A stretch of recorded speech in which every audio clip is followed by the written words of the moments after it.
Welcome to the Getting High on Leadership series featuring Paul Karasik. Paul is one of America's top management consultants helping leaders succeed. He is the author of 9 books, including Sweet Persuasion and Brilliant Thoughts and Provocative Questions. His insights appear regularly in major publications, and he is one of the most sought-after executive coaches. Paul founded the American Seminar Leaders Association and the Psychedelic Institute of Los Angeles. He is a popular speaker at national conferences and has been on stages across all 50 states and internationally. Paul's work addresses the question, how can we transform conflict in business into collaboration? With decades of experience in management, leadership, and psychedelics, he brings a unique perspective on personal and societal growth. In this series, we'll be discussing his latest book, Getting High on Leadership, The Leader's Guide to Higher Consciousness. We'll be exploring the concepts, techniques, and mindset required to revolutionize leadership. Enjoy. Hello, everyone, and welcome back to the series. My name is Rob, your host, and we are joined by Paul Karasik, who is the author of Getting High on Leadership, and we are making our way through his book, having a discussion about every section as we go. Today, we are looking at The Oracle Speaks, which, if you're following along with us, is on page 42. Welcome, Paul, and man, welcome to the Oracle as well. We're looking forward to hearing that speak. Yeah, it's. I guess when we're looking for wisdom, we have to look in a historical fashion, and see where we've seen truth, especially as it refers to consciousness appearing. And one of the great civilizations on the planet has been the Greek civilization. In the Greek civilization, there was the temple of Apollo at Delphi, where the leaders would come. And at this temple, they were given advice on real life matters like war and peace and best things to do. These downloads, how they got them and so on, we don't know that much about them, but we know that this was a repository for that type of information, and that leaders and people would go there and get this kind of direction. On the top of the temple, leading into it, engraved in the temple, are the words, "Know thyself." Know thyself. Of all the things that they could say to find solutions to your problems, which people were coming there with, they were giving the universal answer on the entrance to the temple, which was know thyself. And this in the last chapter, we talked about knowing the identity self, the Paul self, the Rob self, and then living from the higher self, the higher consciousness.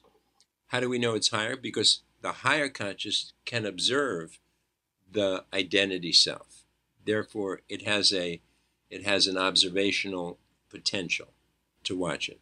And I think everybody, now today it's very popular to talk about mindfulness and this type of thing. And because people realize that to begin to take control of one's consciousness, to be able to access is the better word, one's greater consciousness, it requires attention in the right place. In other words, most people go through life saying, if this were to happen, I'd be happy. If this were to happen, I'd be happy. Kind of setting that goalpost. An external goalpost that has nothing to do with one's internal state. The fact is, it's simple, and we know it. You don't have to get rich to know that all the money in the world is not going to make you happy. And I know quite a few people that have quite a bit of money, and they're the first to admit it, that there's no real deep connection between it. I could find the perfect woman to marry. I could get my dream house built. I can earn the income I want and achieve all those goals. And they're never going to give me happiness externally. Where is that going to come from? It's going to come from knowing thy greater self. So when they're talking about, they're not talking about knowing the technical things that you know, like my dentist. He knows right. technical things. That's not the knowing thyself they're talking about. They're saying, know thyself, thy true self. And in the case of the Greeks, they're talking about the immutable self, the self that neither is born nor dies, the consciousness that exists beyond the identity self. And so this is a very, very deep reference that they're making when they say know thyself. They're not saying, because Rob knows Rob, so why would we have to put it up? You know when you were born, you know your social security number, you know what you're good at, you know what you'd like to achieve in life. They're not talking about that, no. When they say know thyself, they're saying know thy higher self, know thy higher consciousness, access that, and all the solutions in the world will come up to you because they're located not in our limited self, but in our expansive, unlimited self, all the solutions to our problems. And so they were answering that right on the doorway. They're giving, just broadcasting that to the world. Yeah, people needed to go in. Exactly. To receive that. That's probably also something to be said there philosophically. that they knew they're giving you the answer before you even give the question, right? You know, you're coming in. What do I do? We're thinking about going to war with this particular group, or what should I do about this? And they're saying, "Hey, here's the answer: know thyself." Did you see the sign on the way in? Yeah. Did you see the sign? Yeah. So that's the core to this, and this is a relationship. This is a relationship that, like any relationship. And so I want to encourage anybody that's watching this to understand that it has to grow, that relationship. One, you'll have to identify it and say, well, yeah, there is a part of me that sees this other entity, this identity entity. And I'm taking an interest in that. I'm giving that attention, and I'm observing how it works. And that's really the secret to making the change. Everybody wants a technique, but to know oneself, you only have to do one thing, and that's observe it. Observe it, and you'll start to see that there's a real pattern. That the days that you're having a great day is when you're in your higher consciousness, when you're observing from that state without a desire for a particular outcome. And then we begin to see change happen. So, the truth is, and the answers are inside. And inside, and in a sense, outside. Right, and once you realize that, it suddenly becomes a lot easier to answer your next 10 to 20 questions, once you get that answer. Right. Well, some may fall into technical. Oh, we need somebody to do this, the social media. Or we need somebody for sales or whatever, or for our group to progress. We need this and this and this. That's technical. But then the psychological, the stuff that causes that doesn't cause, I don't think, a lot of problems. That's we need to hire somebody. That's not a real emotional thing for that. It's the stuff that hurts us in our relationship. That's really the key here. Because this book is about relationships. How do we live a life in harmony with ourselves first, and then in harmony with all the people around us that we're leading? And so I would encourage people to observe. Just begin the process, take an interest in it, and say, my problems are not external. My solutions are not external. And the temple of Apollo at Delphi, they're telling me where the solution is.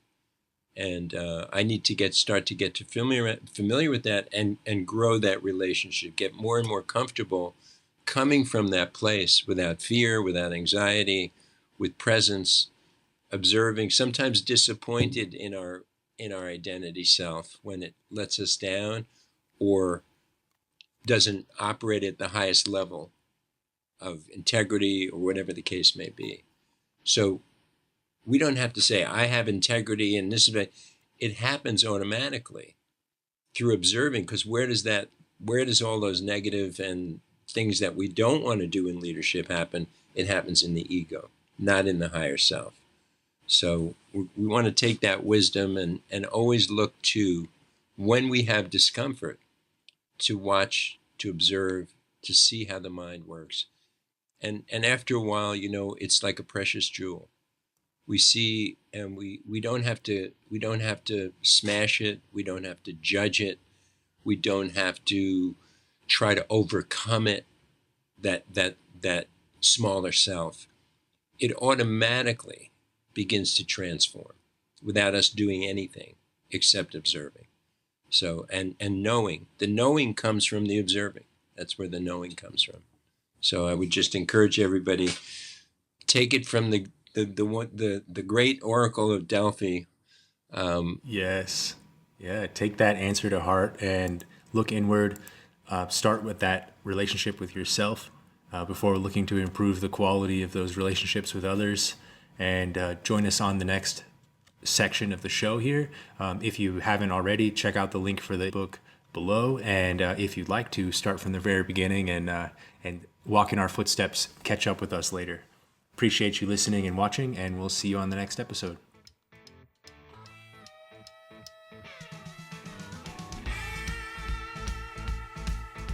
Thank you for joining us on this episode of the Getting High on Leadership series.